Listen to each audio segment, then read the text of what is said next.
Hello' everyone, আজি মই দেখাবলৈ লৈছোঁ মোৰ ছোৱালীয়ে বনোৱা এটা ৰেচিপি।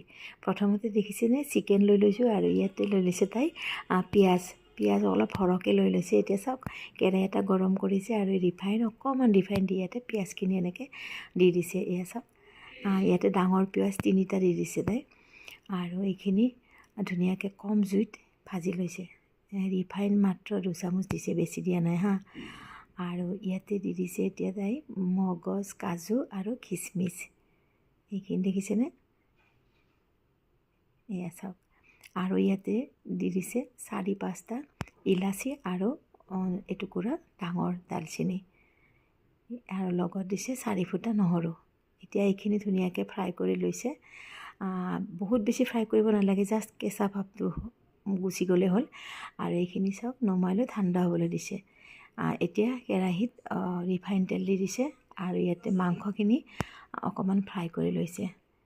এয়া চাওক মাংসখিনি অকণমান ফ্ৰাই কৰিব লৈছে। অকণমান নিমখ দিছে, বহুত বেছি দিয়া নাই, কাৰণ যিহেতু আঞ্জাখনত নিমখ দিবহে। তাৰপিছত ঢাকনি দি এইখিনি অকণমান সিজিব দিছে আৰু সেইখিনি সময়তে এই ভাজি লোৱা পিঁয়াজ মগজৰ এই পেষ্টটো ধুনীয়াকৈ এনেকৈ মিহিকৈ মিক্সিত মাৰি লৈছে। এয়া চাওক মিক্সিত ধুনীয়াকৈ মাৰি লৈছে আৰু এতিয়া এইখিনি ভাজি হৈ গ'ল। চিকেনখিনি এইখিনি ধুনীয়াকৈ উঠাই লৈছে।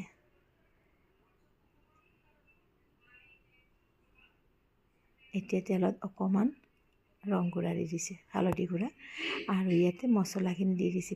পিহি লোৱা মছলাখিনি ইয়াতে দি দিছে। দি কিছু সময় এনেকৈ ধুনীয়াকৈ ভাজি লৈছে। এয়া চাওক ইয়াতে আপোনালোকে হালধি নিদিবও পাৰে, কিন্তু মাইনাই হালধি দি দিছে কালাৰটোৰ কাৰণে। এয়া চাওক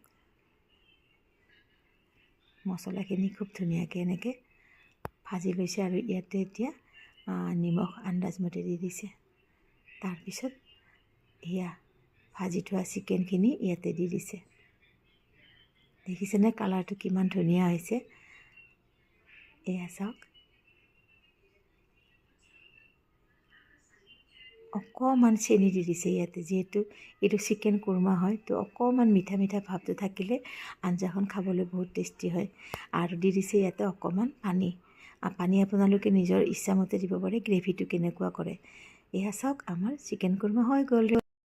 ভিডিঅ'টো ভাল পালে লাইক, কমেণ্ট আৰু ছাবস্ক্ৰাইব কৰিব বুলি মোৰ চেনেলটো আশা ৰাখিলোঁ।